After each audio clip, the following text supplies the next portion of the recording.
Coming up on our Finding Better podcast, I've got Shelley McIntyre joining me, and we're going to talk about something really, really fun, and that is finding better after midlife success. Not midlife crisis, but midlife success. And, a lot of us, all of us, get to a point to where we've done all the work, we've checked all the boxes, and we get to a point in our careers where we go, there's got to be more to it than just this. And we all get to that point at different times in our lives. We're going to talk about how to get through that, how to really figure out your purpose and your love and finding better and moving forward. It's an amazing conversation. You're going to learn lots. Please share this. Here we go.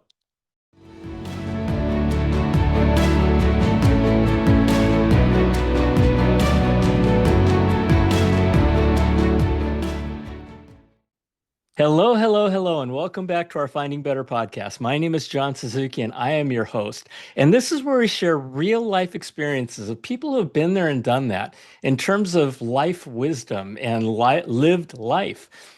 Because, we're here to share experiences.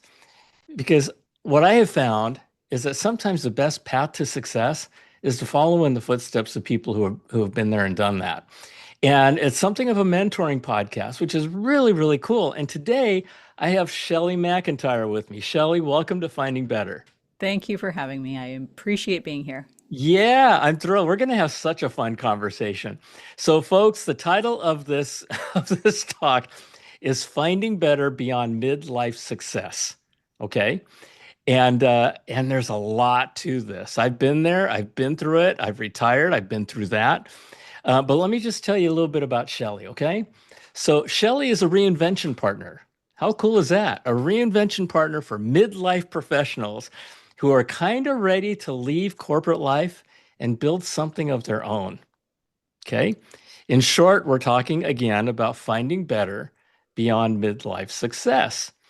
For those of you who have worked hard all of your whole life, right? Performed at a very high level, checked all the boxes, achieved all your goals, and then came to a moment when you realized that there had to be more. There had to be more to life than just being something of a slave to your work.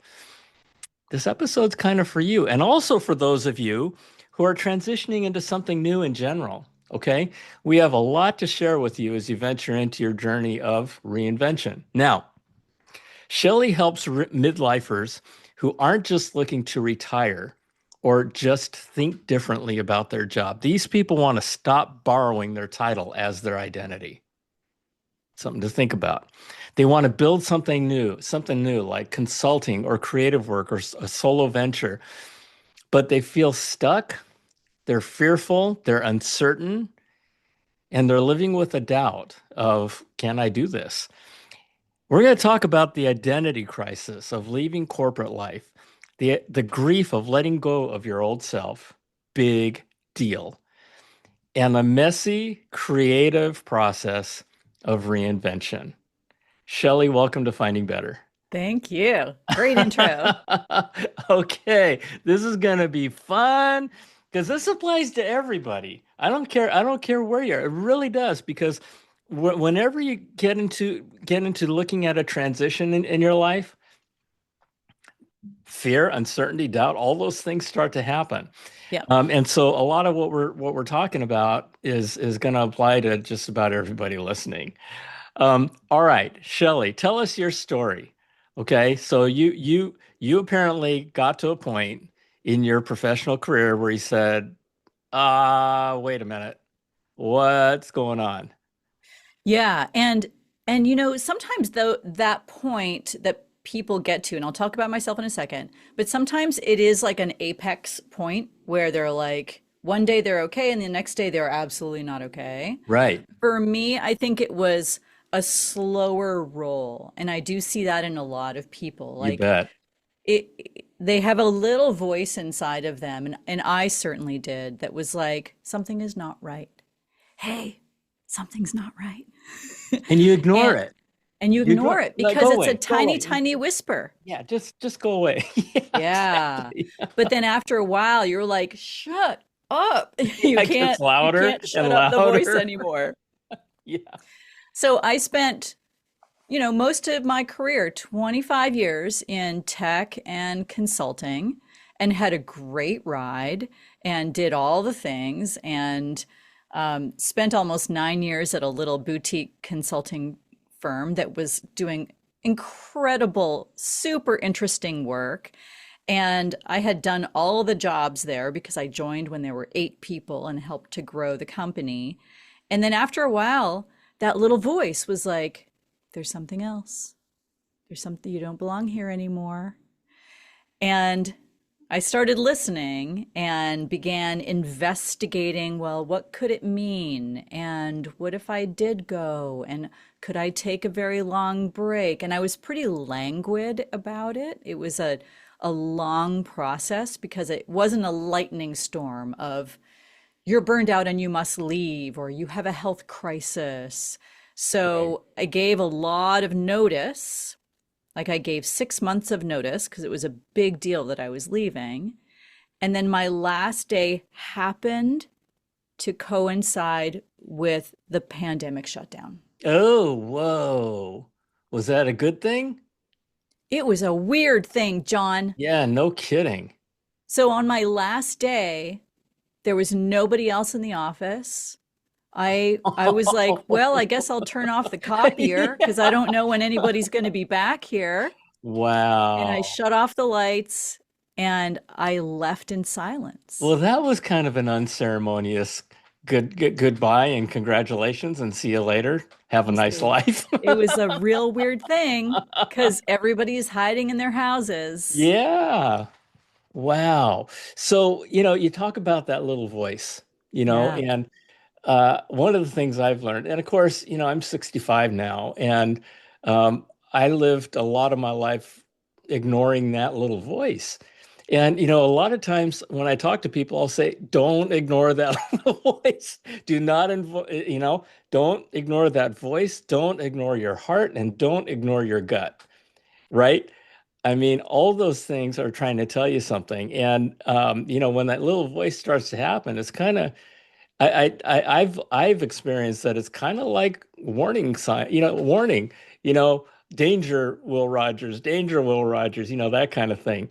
And then it gets louder and louder and louder. So what was it? So at some point in time, what was the point in time when you decided to listen to it? I think it's when, and this is okay, this might sound like a little meandery path, That's okay. but I was starting to get interested in other ways, like the new ways of marketing, right? We were trying to market the firm, and we were like, well, what is this immersive marketing thing Mm, where people do these big installations where you kind of interact with a brand and you walk through something or somebody sets up a ride or whatever it is. And I got interested in that. And then I thought, oh, these people are doing really creative work. What other types of work are these very creative people doing? Oh, there are a mhm. lot of them are in theater. Oh, immersive theater. What's that all about? And I started exploring kind of as a side project while I was still at my company, like Mhm. I want to investigate this immersive theater thing because I had a theater background from a long time before. And it was kind of stirring some things up. And that inner voice was like, go find out, go find out. Ah, that's cool. And so I That's just cool. kind of followed that curiosity. And what I realized in that process was I really loved these one-on-one high stakes meaningful conversations. And I was finding that a lot in these immersive theater productions that I Mm. went to, where the shows that I preferred got smaller and smaller and smaller. And then I was going to shows where it was me and one other person. Hmm. We were creating a world together. And Wow. that voice was like, this, some form of this. And you were doing this on the side? Yep. Yep. Wonderful. There's a clue in there, right? There's a clue in there. You don't have to go from everything to something else, right? Grow it. Grow it. Yeah. Yeah. That's such a huge and important point that even if we feel burned out at work and maxed out, there is still some spark of curiosity inside you that can be nurtured, where you can go follow it in your spare time, in those tiny cracks of moments that you have outside of work. If you just follow what you believe is interesting, you will be richly rewarded. And you know what? Don't ignore it. Don't ignore it. Folks, don't ignore it. My goodness. When you come across these thoughts, grow them. Don't ignore them, right? One of the things that I've spoken to a number of my guests about are the muscles of curiosity and imagination. You know, when you look at, I got three grandkids. Okay, they're 1, 5, and 7, and they are so curious, and they have such wonderful imaginations. And but I remember, as adults, a lot of us have lost those muscles. And I think a lot, and I think life has kind of just battered them because, the curiosity killed the cat, right? Mm, Boy, that's a stupid question. That's a dumb idea, right? I mean, these yeah. things, I mean, life and the world pound us. I mean, pound the curiosity and our imagination out of us. And yet, Well, right? yeah.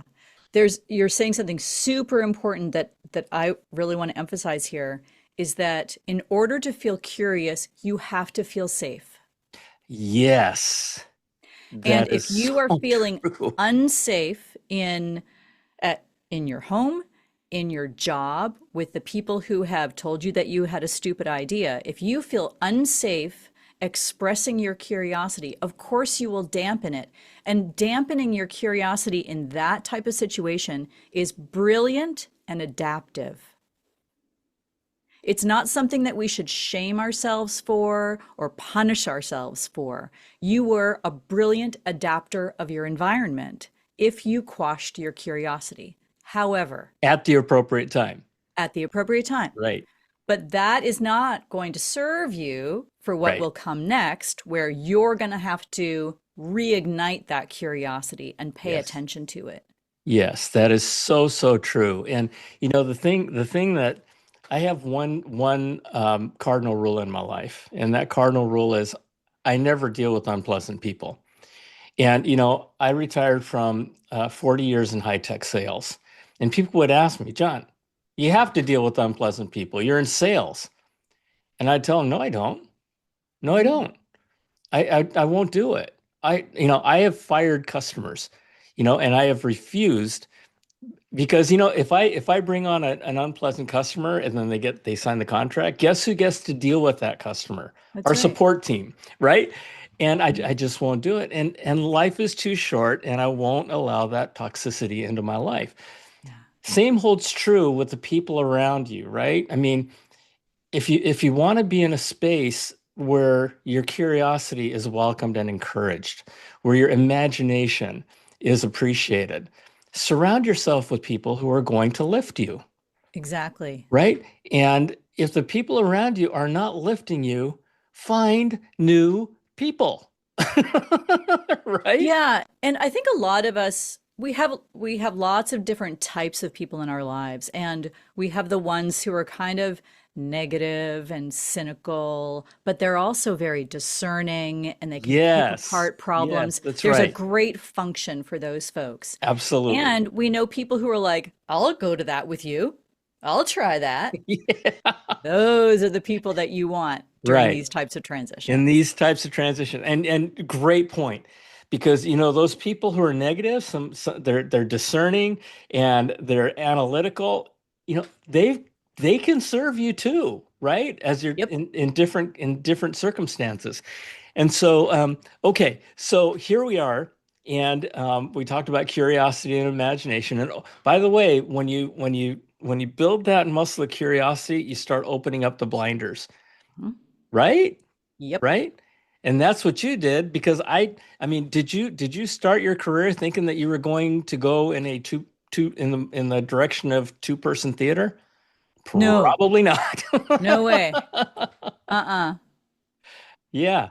and here, and all of a sudden, here you were, right? Yeah, and like I think that's something that people forget too, is that whatever they're doing now, let's say they're running SaaS marketing or they're doing some everybody's job is kind of random. They're Right. doing some random job. It is a small percentage of people who thought they were going to end up doing this. This is true. And if that's the case, it means that the possibilities for what you'll do next are a vast, wide open field. That's right. We You don't know, know. I remember going to my daughter's orientation. She went to Santa Clara University, and there were probably 300 parents in this room. And the speaker in front said, how many of you are doing today what you thought you were going to do and you went to school for and you got your degree in? And I did this. And I looked around and everybody was looking at me. I was the only one in the room. 299 people had no idea that they were going to be doing what they were doing at that moment. So That's wild. there is so much truth in that, right? Yep. I mean, I You're, love that perspective too. What a yeah, great perspective. yeah, for sure. And it goes back like there have been scientific studies about this where we, we look back at the last 15 years of our lives and we think, oh my God, I never could have predicted the twists and turns, and it was so crazy. And we acknowledge that we have gone through tons of changes. And then we look forward to the next 15 years of our lives, and we think they'll be pretty steady. Right. Nope. That's right. That's right. I'm building my security blanket. Yeah, no. No. So if I that's mean, the case, yeah. so if the next 15 years are kind of unpredictable, then why not make a change? Yeah. Yeah. There's the world that we live in right now is what you just said, Shelley, is especially relevant because over the last 40 years, I helped shepherd in lots of generations of new technology. And with each generation, we got smarter and smarter and smarter. Well, now we're entering not only a new generation of technology, I call it a new revolution. Where we went through the industrial revolution. We are now going through the AI revolution. Hmm. And it's changing everything faster than we've ever seen change happen before. And you can see it. I mean, just a perfect example is these poor kids who are graduating today, who started going to school 4 years ago and had dreams of coming out as a computer engineer or a Yep. data scientist or something like that, working for the big tech firms. They just got out and they have their diploma and they're going, where is everybody? Hmm. Where's all the jobs? The big tech companies are not hiring junior people anymore. Yep. And that happened in the snap of a finger. Yes. And so when you look at that and you see the rise of AI and you're starting to see the robots coming out now. Hmm. I drive around in a self-driving Tesla. It is incredible, right? I mean, I basically drive around in a robot. Yeah. And and so this rate of change, you know, is happening faster than it's ever happened. And people will ask me sometimes, John, what do I do? And I say, well, and I have friends who are very talented people who are unemployed for a year. Yep. And they're like, what do I do? And I say, well, first of all, you know what the definition of insanity is, right? Right. Stop doing the same thing over and over again, Yeah. right? And expecting a different result than what's reasonable today, because the world has changed, Hmm. right? And I tell them you need to build a muscle, and that muscle is called scrappiness and resourcefulness. And the basis of scrappiness and resourcefulness is curiosity and imagination, right? And so you have these people. So what I'm saying is that we're talking about midlife people, but I think your services and your skills are going to be soon um, much more applicable to a much broader market, much wider market of people. Yeah. because we're here today. The end state of stability of this thing that we're might be 10 years. The Industrial Revolution took decades. What we're going through now is going to take years, Hmm. Yep. short years. But what happens in between is a messy middle. And I think for folks like you have a huge opportunity to help people. Yeah, and I think there's something important that you're touching on here. Yes, the technology is advancing really rapidly. Like when I can go to Instagram and see that there are AI memes that are already outdated that were made a month ago, Yeah, right? Like exactly. catch up. Um, it, but the technology is moving faster than our DNA. Yep. And our DNA is still ancient. And it means certain steadfast things about us. We need to be together. We are tribal. We need community. We need soft skills like empathy and compassion. We'll need to organize each other. None of that stuff is going away. Yep. And in fact, it's going to become even more important to develop. And if you're a Gen Xer, you have decades of experience collecting this wisdom and understanding how to work with different types of people. And that is a gold mine. Oh my gosh. You and I could spend 3 hours talking about what you just said. Okay. All right. So I'm not a Gen Xer. I'm the tail. I'm the last of the baby boomers. So I'm right on that edge. Um, one of the things that I am building out as kind of my end game is is kind of a people connection uh, thing, whatever you call it, because the demographic of people that represent the greatest demographic of knowledge and experience are the elderly, Mm-hmm. right? And yet the elderly identify themselves as forgotten, invisible, um, and basically useless to Yeah. society, right? Yep. And yet, as you say of the Gen Xers, they are so valuable. I mean, there are millions of people who want to get connected to this knowledge base and this experience base. And so, what if we could create that capability in a system using AI and everything to bring people together? Anyway, that is my end game. And it is just bringing people together on what you just said. Because, as I was talking about all these generations of technology, and getting so smart, I coined a phrase that says, we've gotten so smart, we've forgotten our heart. Mm-hmm. And the things that you just talked about in terms of the connection, in terms of people, in terms of our ancient DNA, it's all about heart, right? Yes. And we're going to be, this is going to be forced upon us because AI is taking away the brain necessity in the world that we're going to be living in. And so yeah, yeah. So with all this in the background, and as you're talking to people and people come to you, and just using an example of what I would have come to you with, I would have Yeah. said, listen, Shelley, you know, I'm, I'm feeling like there's something happening. I'm feeling like I'm getting to the end of my growth cycle in my job. I'm feeling like there's got to be something else out there.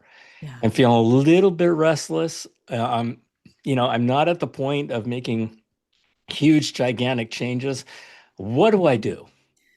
Yeah. And maybe what you're already doing is like you're going onto LinkedIn and you're scrolling Indeed for job Great listing. signs, great warning signs, right? Those are great warning signs.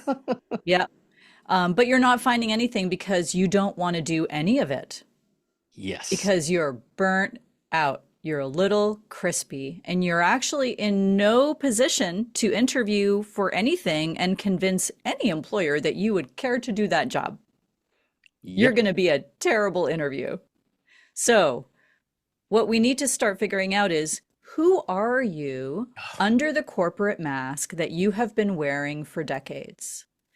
And again, we go back to this idea of adaptation, right? You adapted to an environment and a system and whatever you needed to do to successfully wear that mask and be perceived in a certain way. but that might not be you anymore. But it got so fused with your personality and your identity that we have to slowly pry it apart. Yep. Yep. And to do that, we got to go down to the core. And that, that little voice that's been whispering at you is you. It's not an external person. It's Right. not an angel or a devil on a shoulder. It is actually your true, calm, centered voice. So we need to reacquaint ourselves with that centered voice, what you value, what your core essence is, and build you a new foundation that is actually reflective of your true identity and not the corporate identity that you've been putting on. That is so hard. That is so hard to do. And my next question to you, Shelley, is how do you do this? And I mean, peeling back that onion is crazy hard. And part of the reason why I found it to be so hard is because we live our life up until a certain point based on what other people expect of us, Yep. right? We wear these masks, like you say, and ripping off those masks, it's like ripping off a really sticky Band-Aid sometimes, right? And and so the idea of letting that go is not only an internal personal thing, but it's also an external thing from the standpoint of what's everybody going to think of me? Ah, oh, there's so much in what you just said, John. Okay. Yeah. Okay. Hang on now. Here we go. So we're not ripping the mask off and leaving you exposed and vulnerable because Okay. that's really scary. That's like, that feels like actually taking your face off and now it's just all bloody and you feel the wind, right? We don't want to do that. That's right. So that's why we're getting in touch with these values and your true essence before you actually fully take that mask off so that you feel reinforced. And and for a lot of people, I don't come straight out and say, "What are your values? What do you value?" Because they don't know necessarily. Right. But the Right. way that we can get to it is through stories. Ah, And I say, "Tell me stories about what's important to you. How do you know that's important to you? Give me an example of a time that felt important and what did you do? You were faced with this conflict and you chose one thing or over another. Why? What made you choose that?" And all these stories kind of coalesce to a set of fundamental values. And then we kind of poke at them for a while and test. I love that. I love that. You didn't say, I have you fill out a questionnaire, No. right? You said, I want to know your story and tell me more. Tell me more stories. And I mean, when you hear the word questionnaire, you just go, right? When you hear the word tell me a story, you go, oh, let me think of a story, right? Yeah. And I love that. I love that technique that you use. Well, and here's an even more fun one. So I also do an essence exercise, and the way I define Ooh, essence is when I'm operating at my best, what am I yeah. like? Right. Like, you know, what am I like? And I never ask anybody that question either because they have no idea. So I tell them, go out and ask this question to 10 family members, friends, and colleagues. Hmm. And they first get very embarrassed and they say, and I say, you can tell them that it's homework from me and that it's mandatory. It's okay. And they say, they go out to their friends and family and coworkers and they say, when I'm operating at my best, what am I like? And they go, oh my God, let me tell you the story that totally exemplifies you at your best. Mm. And their people write these beautiful stories about them. And they describe them in these gorgeous and generous ways. And they send, so then I get all of that and I distill that down to 5 essence words.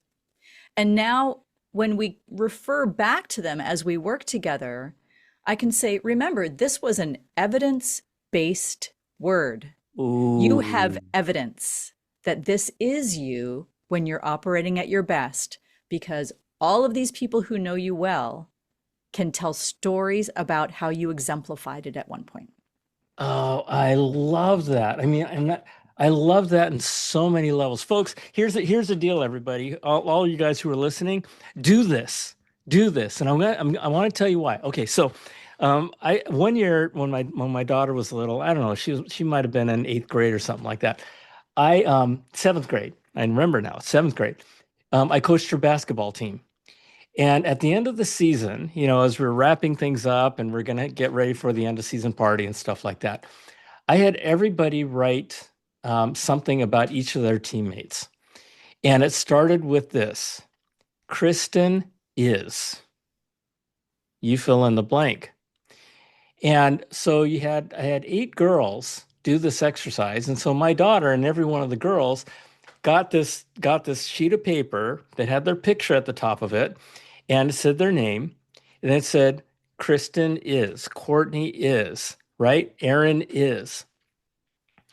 And um, it had eight statements underneath it.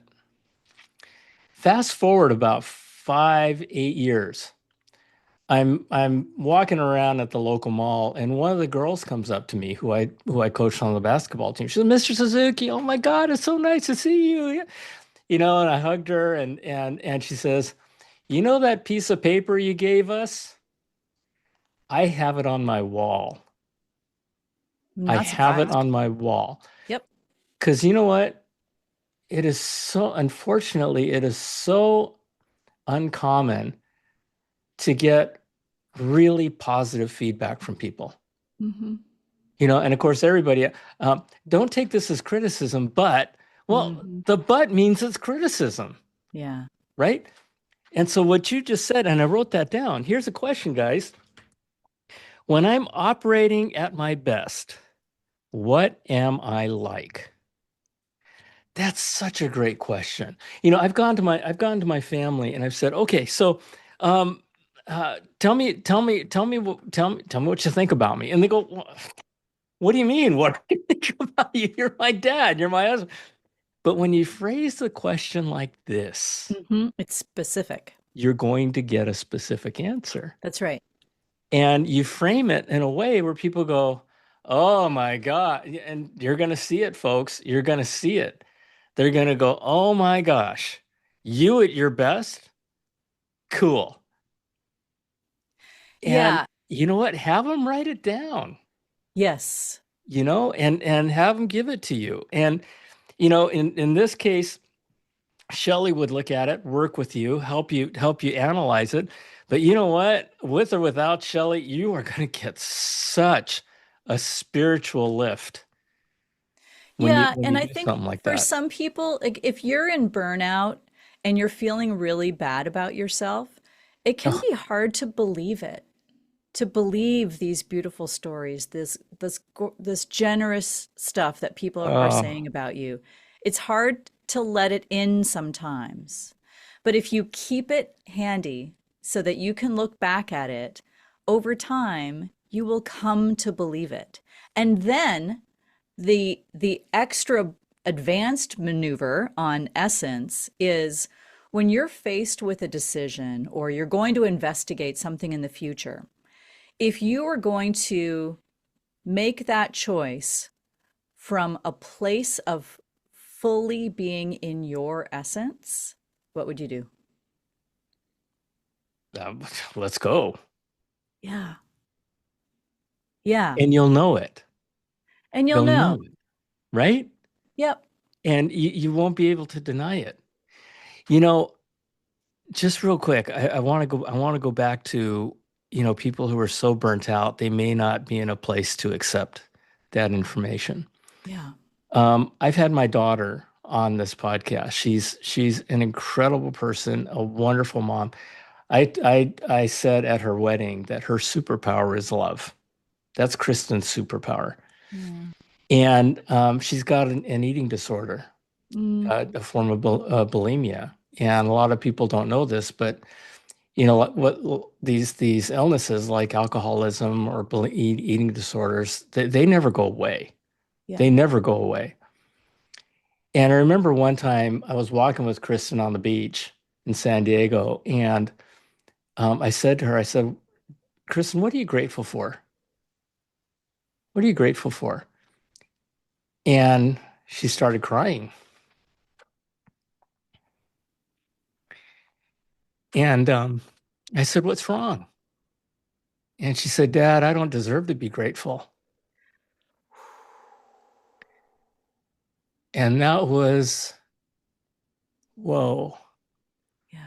And so when you say that people in the moment who are burned out um, and tuck, put it away, put it aside. Because my daughter, sometime later, she came to me and she said, okay, Dad, I'm ready to talk about gratitude.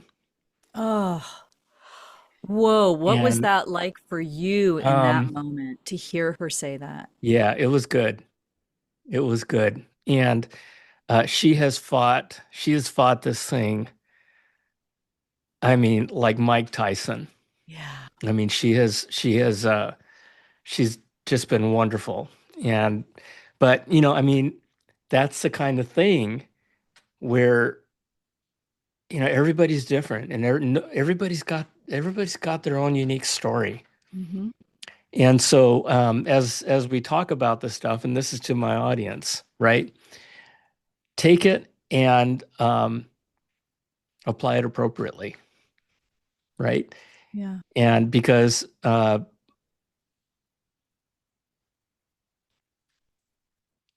it can help, it can help.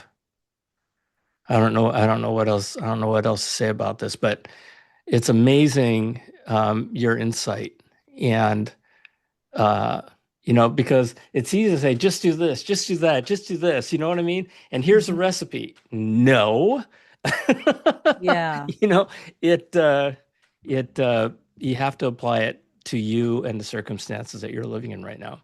Yeah. And if there are a couple of simple things that we can do that Yeah, can reconnect us back to our inherent worthiness, then we will feel like we deserve to do something bigger and more meaningful for ourselves.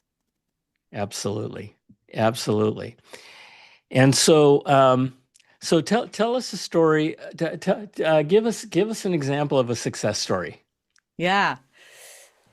Yeah, I have a couple. I worked with a client for about a year, and she had her own design business, and she had had it for a long time, and she was kind of done with it. She had been doing a lot of writing and a lot of, graphic design, and she was so bored by what she was doing. Ah, there's a hint. Yep, bored.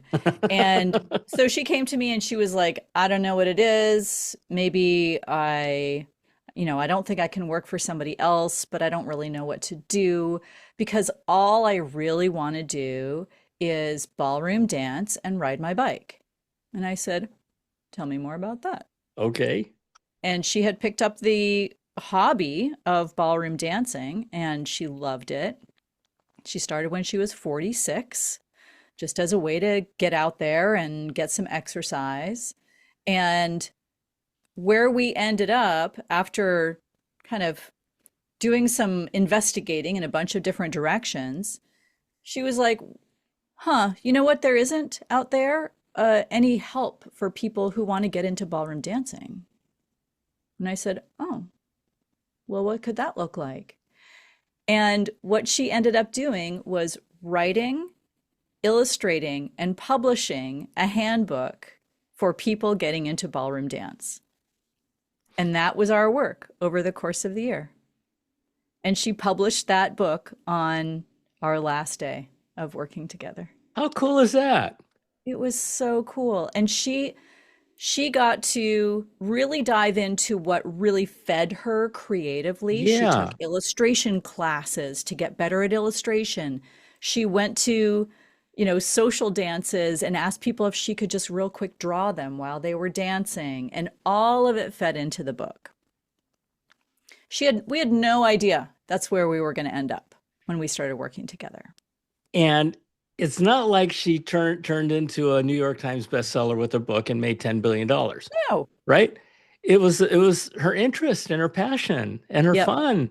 That's right. And in that process, I mean, what other skills did she learn to support that passion of hers, right? Yeah, And who knows where any of that stuff could lead that's if right.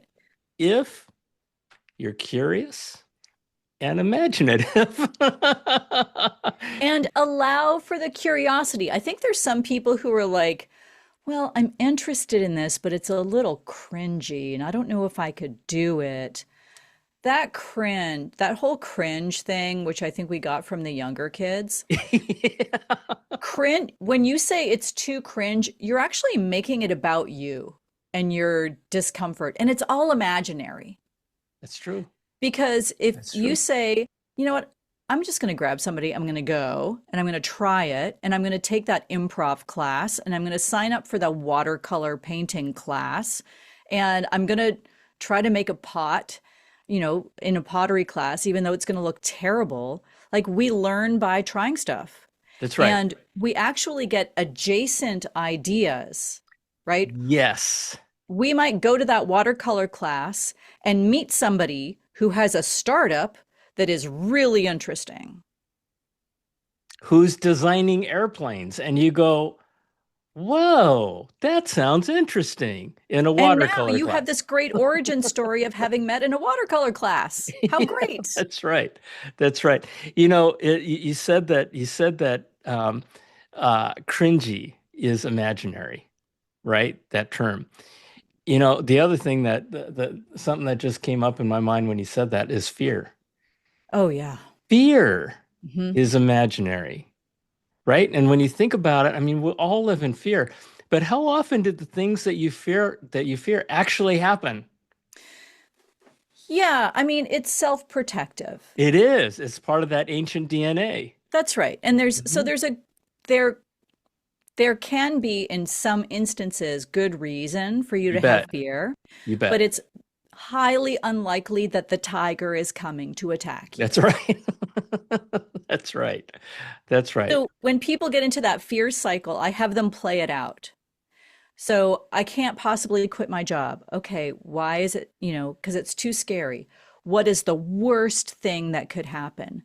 Well, I could be homeless and living under a bridge. And what is the worst thing about that? Well, no one's going to be around me. And what's the worst thing about that? I will be alone and abandoned. So we go from leaving a job to I will be abandoned in a few short steps. Ah, ah, And now it's legitimate. yeah, And now yeah. we know And now do you know really what what to we're address? working with. Yes. Yes. That's So wonderful. So maybe in the future, if you're going to choose a new path, let's make sure it's with other people so that you don't feel abandoned. Let's take care Ooh. of that. Yeah. Yeah. You know, it one thing that I experienced. I retired 3.5 years ago, and what happens, especially with men, is they go, man, I'm ready to retire, and I'm gonna catch up with my family. I'm gonna catch up on my travel. I'm gonna go and I'm gonna play the golf courses of the world, and then I'm gonna come back totally relaxed and then figure out what I want to do with my life. You've Yep, heard this. I know this one. Keep Right? talking. This is my favorite. So you go out and you do the thing, and the first thing you go out and do is go, okay, I got pretty good in golf. Okay. Then you go travel, and then you do travel thing. You come home and you want to catch up time with your family, and then you come to realize that you never talked to your family about catching up one time with them, and they're like, Dad, I've got my life. It's cats in the cradle, right? Yep. My boy is just like me, and but one day after you do the things you wanted to do, you wake up and you go, now what?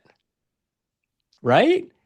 And you realize that the identity that I created over the last 50 years of my life were about my work. Yeah. And all of a sudden, that thing is long gone. Mm-hmm. Now what do I do? Yeah. Right? And I'm sure I'm sure you've dealt with people on this. So if there's probably some folks out there who are kind of in that space right now going, okay, now Yes. what do I do? Yep. Right? What do they do? Okay. I have a handy shortcut for this. Cool. It is going to just base it in science and it's easy to remember. Okay. Okay. So if you're heading in for a major transition, let's say you're going to get out of corporate and build something of your own, you're going to retire, you're going to, I don't know, move to another state. Self-determination theory is a very handy tool. Oh, And excuse me. that theory says that we need three things, three basic elements in order to feel content in our lives. We need a sense of competence, feeling good at something, literally anything. We need a sense of autonomy, that we have Ah. control over what we're doing. And we need a sense of relatedness or relationships. So that's an acronym. CAR is an acronym. Get in the car. Oh, okay, got it. So if you can, ahead of your transition, do something to boost your competence, and maybe that's picking that guitar back up that you haven't touched in 15 years and starting to practice. Be good at something outside of your work. If you can boost your sense of autonomy, like maybe you are become the coach of that kid's volleyball team, or you run something, or you volunteer at a nonprofit where you're organizing something. You have a sense of autonomy outside of work. I love that. So autonomy, as I'm understanding you, is kind of independence, right? You Yes. as an independent individual, which I mean that just rang all kinds of bells in my head because if part of your work identity is having all these people around you, right? And having this routine that you're talking to people and your phone's ringing and you're important because of your job, Yeah. This part right? is especially hard for leaders after Yeah, they leave a yeah, job where they were in a leadership position because they're accustomed to just running everything. And then they right. go home, and a lot of leaders do not run their households. They certainly don't run their wives. Right. So Right. they need to figure out because they're not going to sit on the couch all day. Right. They're going to try, but that will literally kill them after a while. Yep. So they need to find something where they feel independent and in control. Right. That, yes. Okay. And then relatedness or these relationships, you have to nurture your friendships. You must. And if you're embarrassed that your friends haven't heard from you in years because you've been so busy at work, I will guarantee you that they will be delighted to hear from you. Absolutely.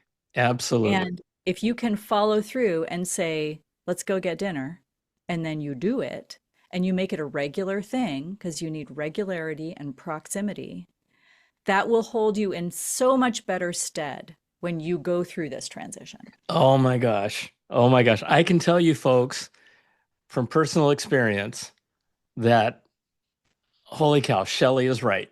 Shelley is totally right. But here's unfortunately what happens to a lot of people, Shelley, right? Something happens at work, they get to a point where they go, okay, I can retire, but I'm liking what I'm doing, so I'm just going to keep on going because I'm not ready to retire yet anyway.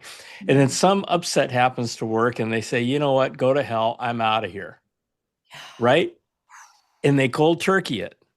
They didn't foster the competence, they didn't foster the autonomy, and they certainly didn't foster the relationships. And that's when people get in trouble. That's when it becomes Absolutely. really hard, right? Yes. And so then they have to then they're in catch up mode. Yeah, because you don't want to retire from something. You want to retire with To and with something. something. Yeah, wonderful. Yeah, that's right. That's right. So holy cow. Okay, so that self-determination theory, has 3 points, Hmm. and the acronym is CAR. Yep. First is competence, autonomy, and then third is relatedness and relationships. Yep. And those three things just went ding, ding, ding in my mind, right?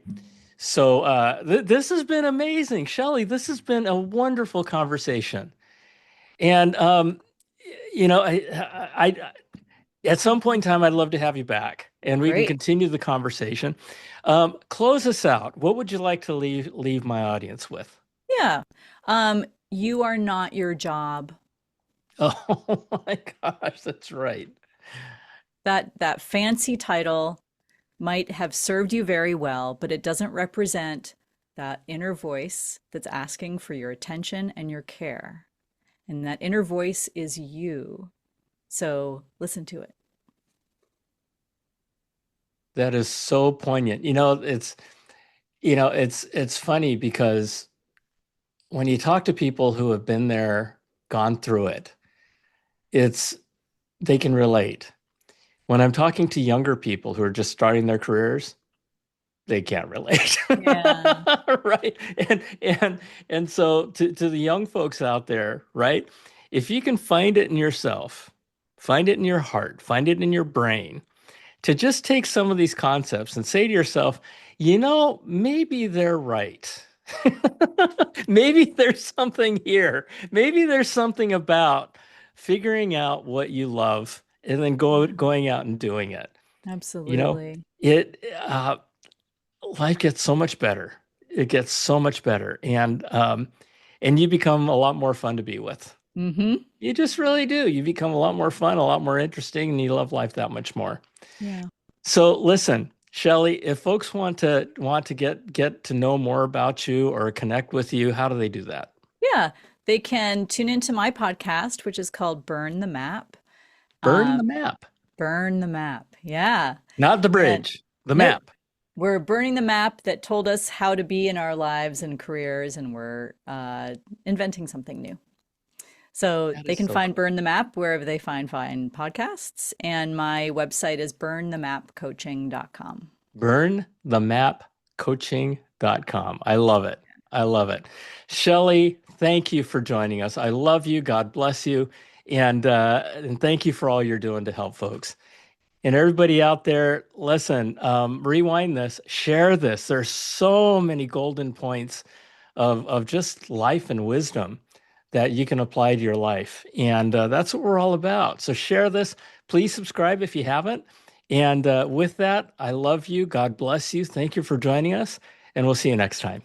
Okay, bye.